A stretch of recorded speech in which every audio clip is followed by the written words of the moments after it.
of each training. Otherwise, we don't know why the Buddha taught them. So the more you practice morality, the more you come to know your bodily and verbal action become pure. The more your bodily and verbal action become pure, you become aware of impurity of your mind. Very obvious at that time, because you restrain from bodily wrong actions and verbal wrong actions. But you clearly know your mental actions. So the bhikkhus, those who practice morality, bhikkhus, vinaya, monastic code. For bhikkhus, 227. Okay? Even not equal to 5 precepts. But the essence of practicing morality by the bhikkhu and by laymen, even though the number is different, the essence are the same. 227 cannot purify the mind. Can purify only bodily and verbal wrong actions. That's why whether laymen, whether ordained persons, the more they practice morality, the more they become aware of impurity of their mind. So here, let me ask you another question. Which purity is the most important among three? Bodily, verbal, and mental. Which one is the most important one? Mental action. The purity of mental action is what we should expect. See, if we want to break the bonds of samsara, we need to purify the mind. Purification of mind, not temporarily, permanent purification, need to be developed. Only at that time, you can break the bonds of samsara step by step. But if you practice just morality strictly for the rest of your life, you can protect yourself from rebirth somewhere in the four states. Why did the Buddha lay down bhikkhus vinaya for ordained persons? Because of out of compassion. If ordained persons, bhikkhus, like us, if they could not practice the second training, the training of concentration, if they purify their bodily and verbal action through practicing bhikkhus vinaya, bhikkhus or monastic code, they can prevent themselves from falling into four states. This is the loving kindness of the Buddha. This is great metta, loving kindness of the Buddha.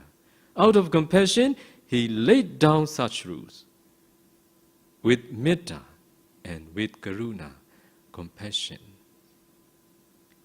So it is possible to practice those who see the benefit of them. In the same way, all of you also can practice 5 precepts if you love practicing and if you know how important and if you know how beneficial it is.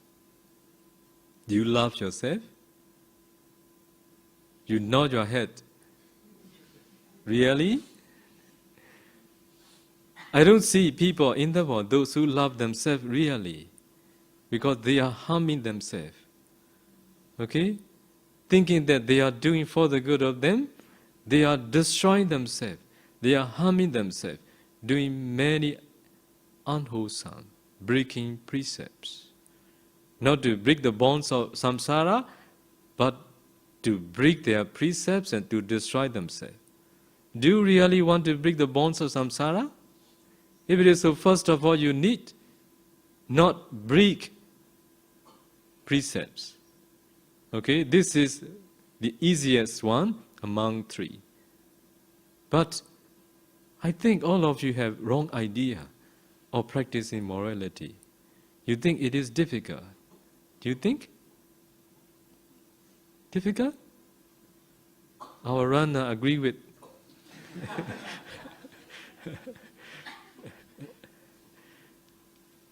So today I will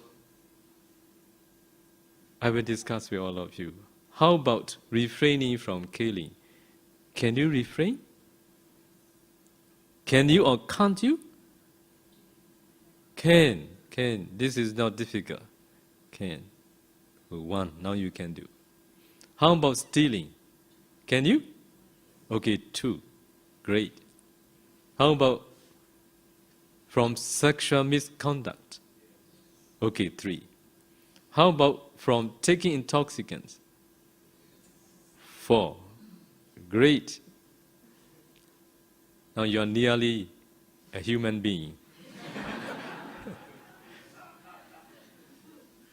Yes, those who practice morality are called humans. Okay? Are you humans? Yes. Okay, I want to believe you. So what is another one? From tally lines. Can you?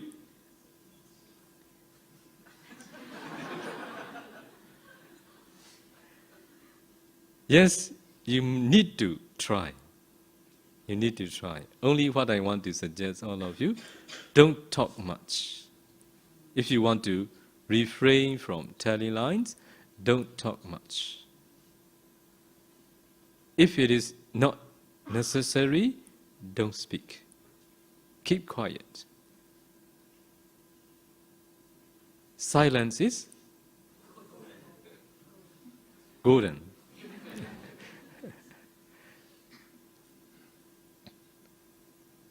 So only if it is important and necessary, talk, speak. What is beneficial?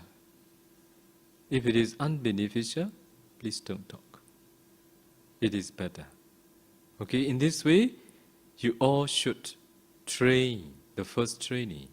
So what I want to suggest all of you to do or to train this practically every day. So, every morning you wake up,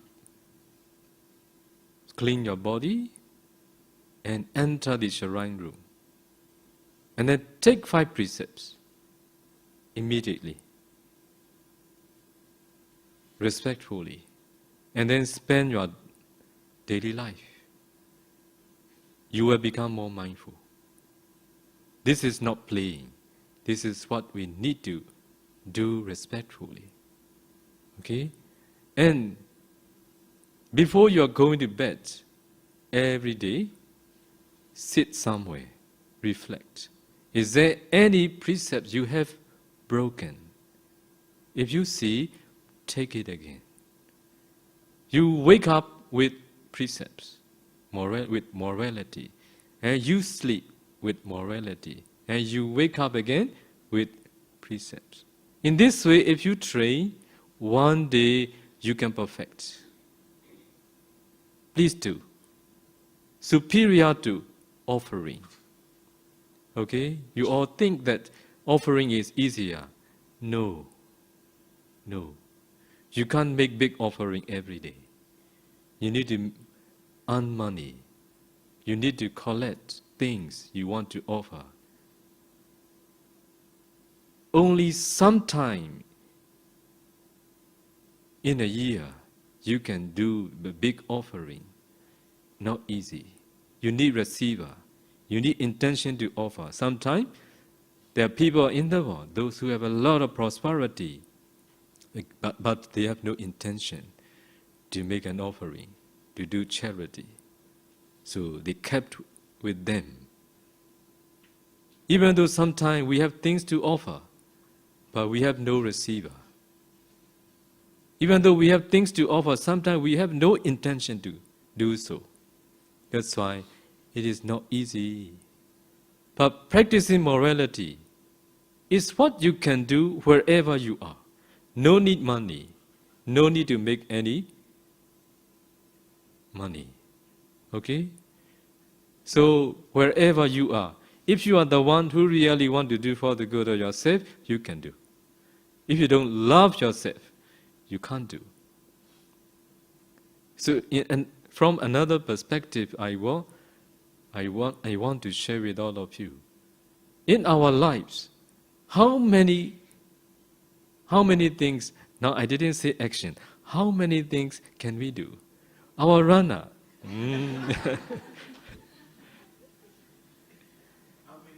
How many things can we do in our life? Many. Yeah, you say many, it is true. But you can put all the many into two only. No, not three, only two. Change.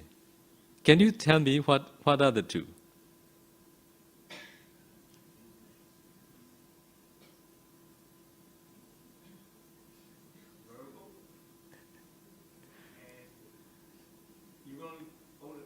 Yeah, I need only two.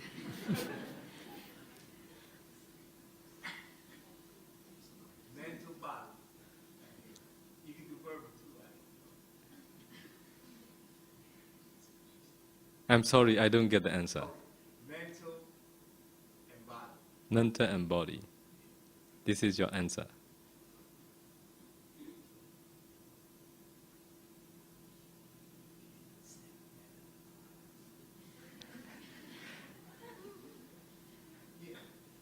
Yes.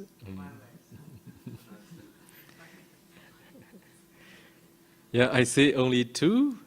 It is what we should and what we shouldn't. Right? Got it? Yes. Is there anything more than this? No. In life, we can't do anything more than these two. What we should and what we shouldn't. If we are doing what we should, we are not doing what we shouldn't. But if we are doing what we shouldn't, we are not doing what we should. Right? That's why practicing morality is not any others. Doing what we should. Okay? So, from today on, for the rest of your life, do what you should do. We humans, if we have options to do what we want and what we should, what do we emphasize doing? We want, right? But I want to share with all of you. Along the way, the Bodhisattva fulfilled the Bharami. Did he emphasize doing what he should or what he wants? Yes, he never did what he wants. He emphasized doing what he should. Fulfilling Bharami means doing what we should do. You can't do what you want to do in your life because it is endless. Endless. There are many wants, one after another. That's why never emphasize on what you want. Emphasize doing what you should. So you will become great.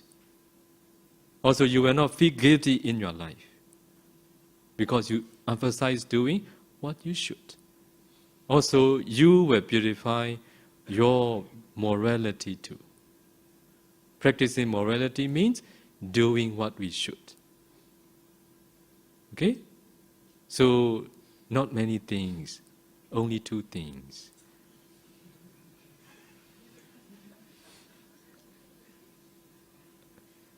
What are we doing now? We are doing what we should. Not only what we should do, but also what we should speak in our life. Speak what we should speak, not what we want. If we speak what we want to speak, what happens? Many conflicts, many problems will be the outcome. That's why for those who want to really do for the good of oneself and others, they must emphasize what they should do, what they should speak, not what they want. Only sometimes, what they want and what they should are the same. At that time, they can apply both. But if it is not what they should, you should ignore what you want. You should emphasize on what you should. Okay? So only when the Bodhisattva became a Buddha, he could do what he wanted.